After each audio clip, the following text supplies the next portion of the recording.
주님의 이름으로 기도하옵나이다. 아멘. 할렐루야. 오늘도 이 시간 이 자리에 오신 여러분 모두를 주의 이름으로 축복합니다. 여러분의 영혼이 잘 된 것처럼 범사가 잘 되고 강건한 은혜가 있기를 바랍니다. 날마다 성령 충만하셔서 성령께서 우리에게 말씀하시는 바 그 성령의 뜻이 무엇인지를 분별하고 늘 주님 기뻐하시는 그 길들을 선택하면서 살아갈 수 있길 바랍니다. 자칫 우리의 육신의 소욕에 따라서 우리의 육신에 따라서 결정할 때가 많은데 하나님, 내가 주님 기뻐하시는 결정들을 할 수 있도록 주의 뜻을 분별할 수 있도록 하나님 도와주시옵소서. 이렇게 기도하시면서요 주님과 함께 하루하루 여주동행 하시는 여러분 될 수 있기를 바랍니다. 오늘 하나님의 말씀은 요한복음 21장 15절부터 25절에 있는 말씀입니다. 요한복음 21장 15절부터 25절에 있는 말씀, 우리 한 절씩 교독하도록 하겠습니다. 그들이 조반 먹은 후에 예수께서 시몬 베드로에게 이르시되 요한의 아들 시몬아, 네가 이 사람들보다 나를 더 사랑하느냐 하시니 이르되 주님, 그러하니이다. 내가 주님을 사랑하는 줄 주님께서 아시나이다. 이르시되 내 어린 양을 먹이라 하시고,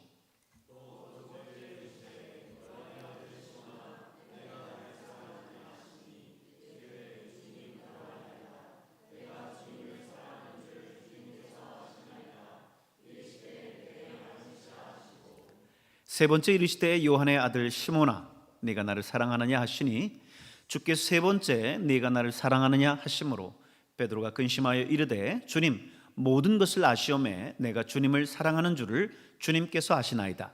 예수께서 이르시되 내 양을 먹이라.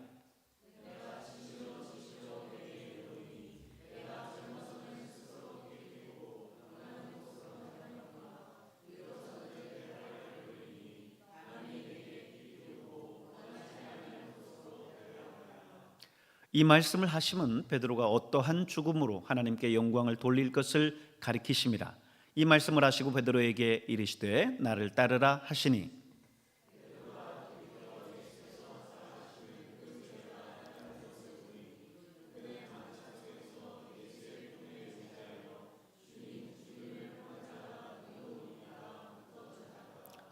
이에 베드로가 그를 보고 예수께 여짜오되 주님, 이 사람은 어떻게 되겠사옵나이까?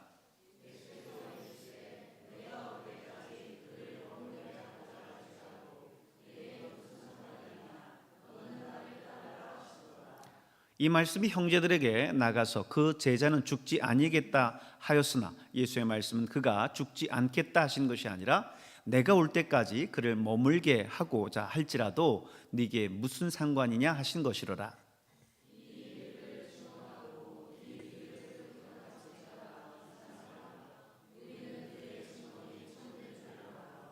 같이 읽습니다. 예수께서 행하신 일이 이 외에도 많으니 만일 낱낱이 기록된다면 이 세상이라도 이 기록된 책을 두기에 부족할 줄 아노라. 아멘. 할렐루야. 요한복음 21장은 예수님께서 부활하신 후에 7 제자들에게 나타나신 그런 내용을 기록하고 있어요.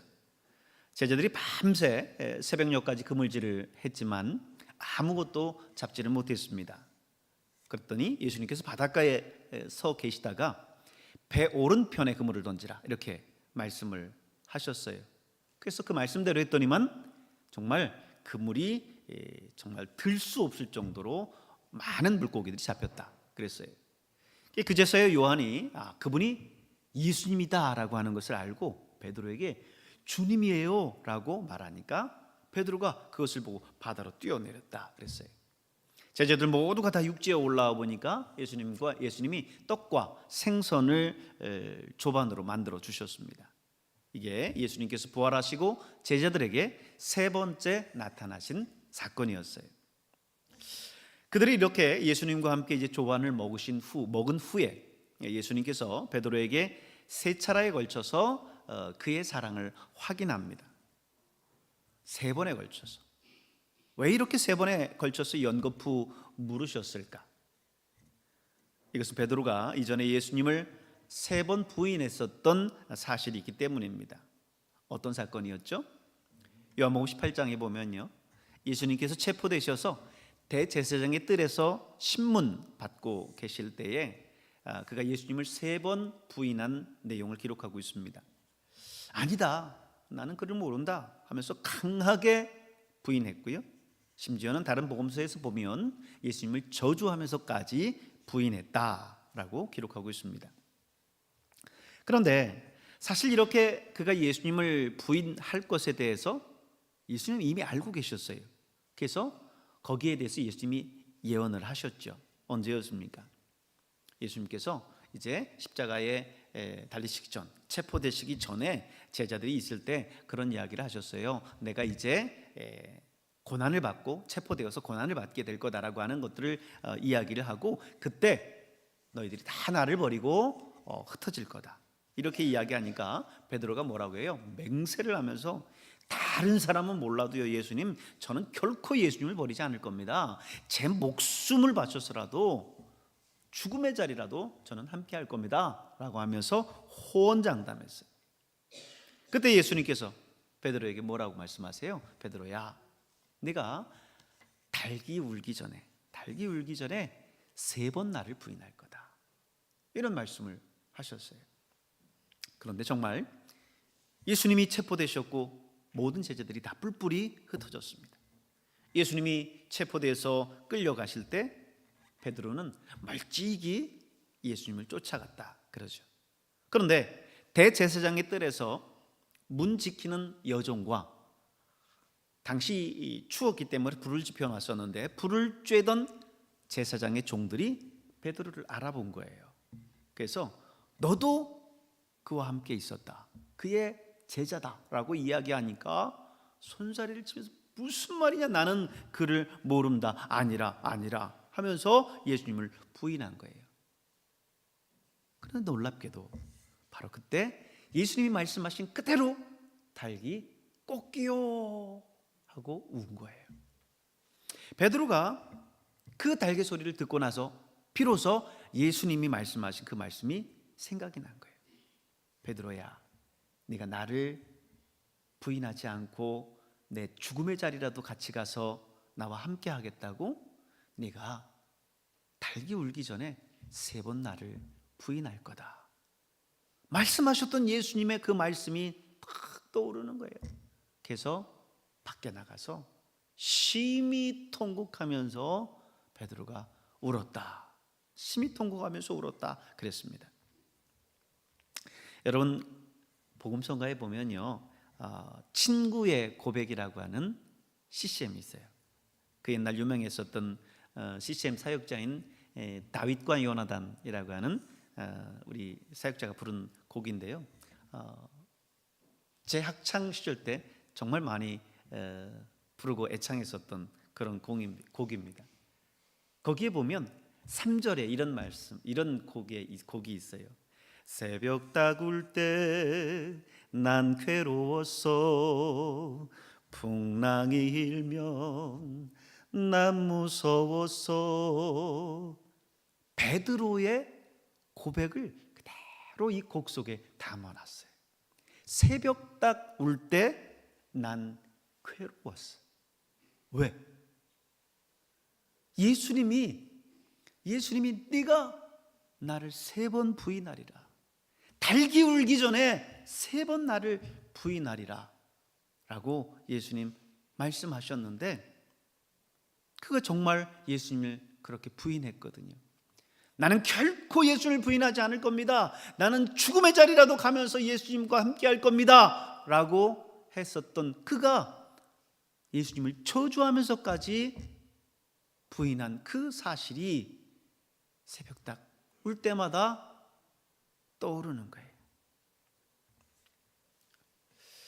새벽 닭이 울 때마다 베드로는 아마 그때의 기억에 소환당해서 정말 귀를 감싸고 그 닭 울음소리를 듣고 싶어 하지 않았을 겁니다. 근데 예수님은 놀랍게도 이런 베드로가 이 실패를 다시 딛고 일어나서 극복할 수 있도록 도와주고 있어요. 그래서 베드로에게 3번 연거푸 반복해서 물으신 거예요. 베드로야, 네가 나를 사랑하느냐? 베드로야, 네가 나를 사랑하느냐? 요한의 아들 시몬 베드로야, 내가 나를 사랑하느냐? 3번을 물으셔요. 그때 베드로가 오늘 본문에 보면 주님, 내가 주님을 사랑하는 걸 주님 아십니다, 이렇게 고백을 하죠. 근데 지금 이렇게 고백했을까요? 요한의 아들 시몬아, 네가 나를 사랑하느냐 물을 때 계속해서 반복되면 반복될수록 베드로는 주님, 내가 주님을 사랑합니다. 네, 주님 사랑합니다.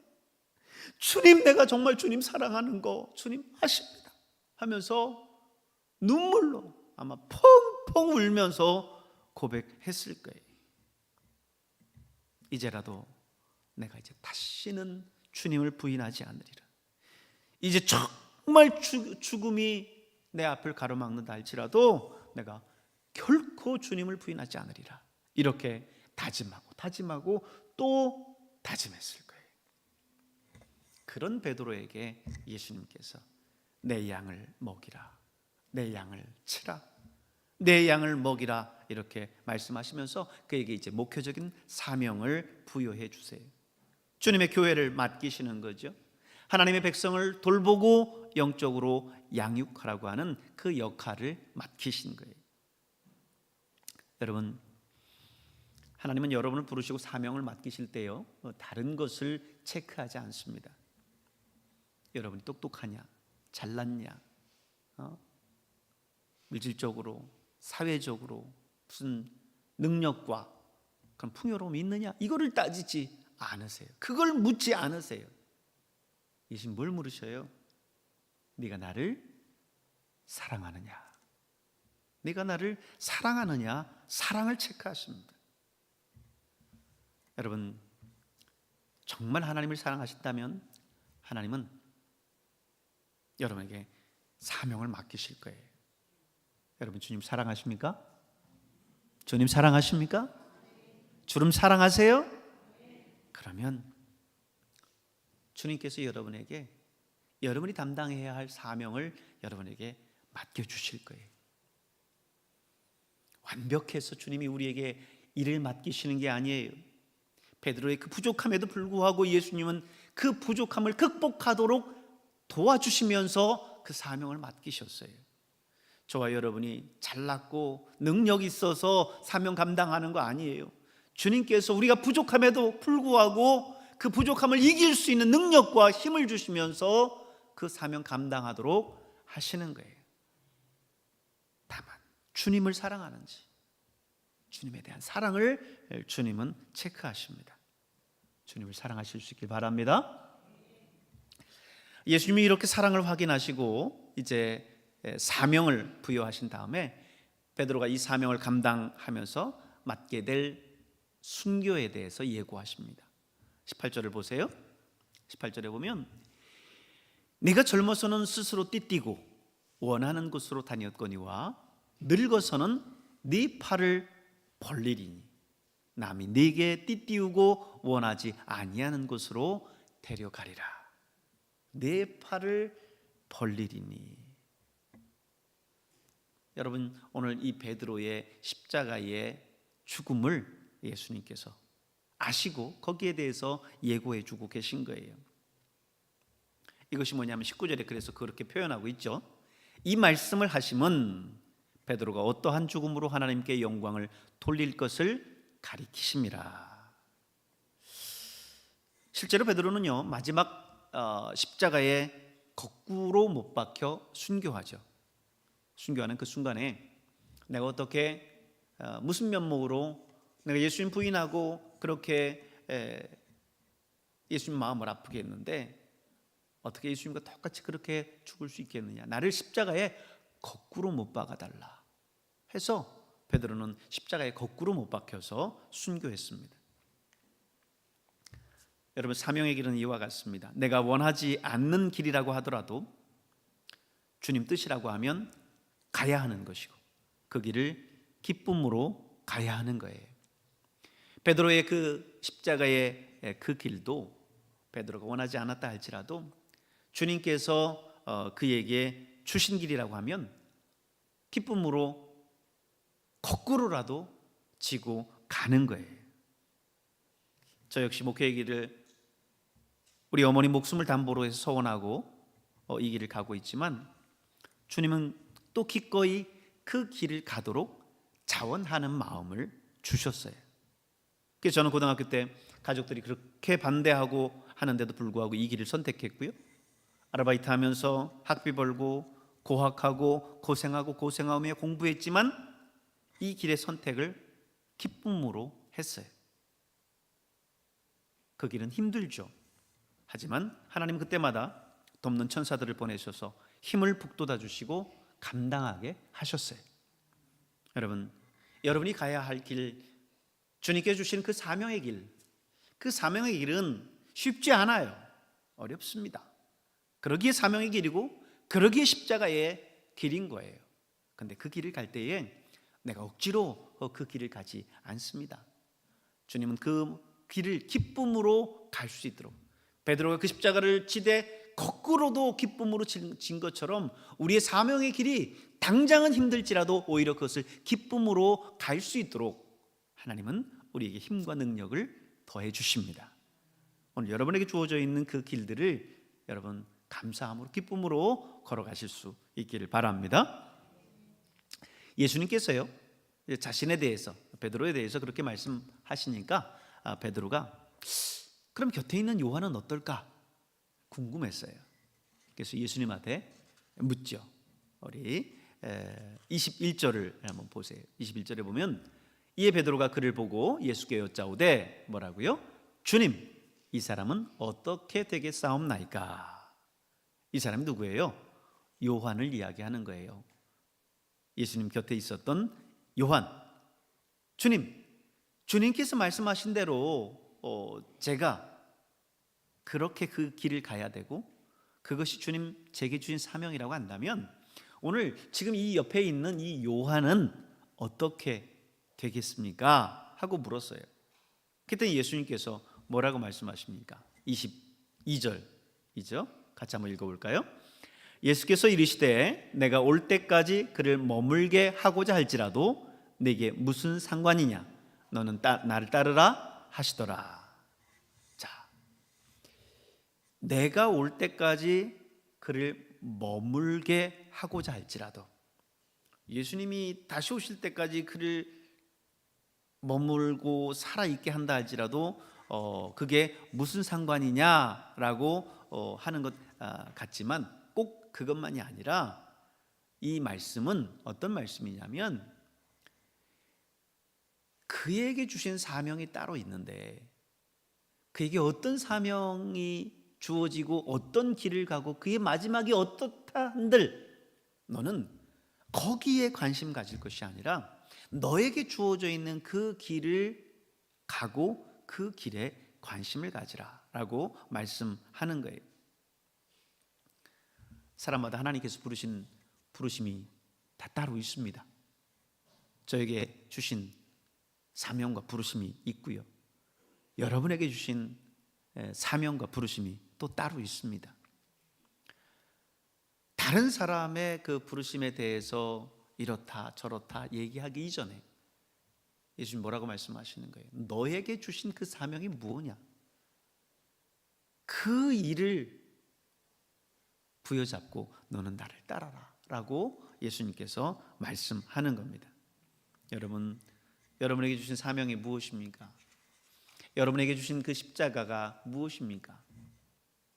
다른 사람 보기 이전에 여러분의 십자가를 보실 수 있길 바랍니다. 여러분에게 주신 그 사명의 길을 성실하게 걸어가실 수 있길 바랍니다.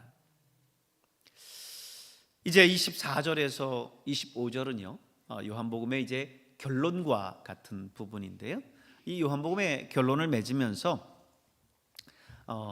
24절은 이렇게 얘기합니다. 이 일들을 증언하고 이 일들을 기록한 제자가 이 사람이라. 우리는 그의 증언이 참된 줄 아노라 라고 했는데요, 이 일을 기록한 제자가 이 사람이라 바로천 절에서 이야기했었던 요한을 이야기를 하는 거죠. 그래서 이 요한복음이 요한이 기록한 것이라고 하는 것을 이 마지막 요한복음을 정리하면서 결론을 지으면서 재확인해 주고 있습니다.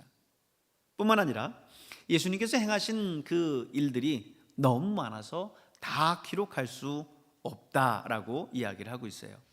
25절, 예수께서 행하신 일이 이외에도 많으니 만일 낱낱이 기록된다면 이 세상이라도 이 기록된 책을 두기에 부족할 줄 아노라. 사복음서에 보면 특별히 오늘 이제 요한복음을 기록하는 요한이니까 요한복음서 내에 예수님의 행적들을 다 기록했지만 예수님의 모든 행적들을 다 기록할 수는 없었다라고 하는 거죠. 대표적인 몇 가지 행사하던 그 기적들 그리고 사건들을 기록했지만 예수님의 모든 일들을 다 담지는 못했다라고 하는 거예요. 그분의 이적과 그리고 그분의 가르침들이 사실 넘쳐나는데 그 안에 다 담지 못했다라고 이야기를 하는 겁니다.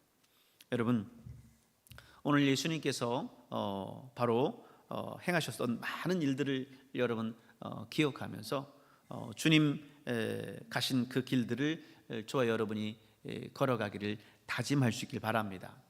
우리가 지금 사순절 기간을 보내고 있어요. 사순절은 예수님께서 이제 십자가를 앞두고 예루살렘을 향해서 걸어가시면서 그 십자가의 그 고난의 길이라는 것을 그분이 아셨어요. 지금 가셔서 십자가에 못 박힐 거를 예수님이 모르고 거기 올라가신 게 아니라 예수님이 다 알고 그 길들을 향해서 죽음을 향해서 걸어가시는 거예요. 그러니 한 걸음 한 걸음이 하루하루가 얼마나 그분에게 있어서 고통스러운 하루였겠어요.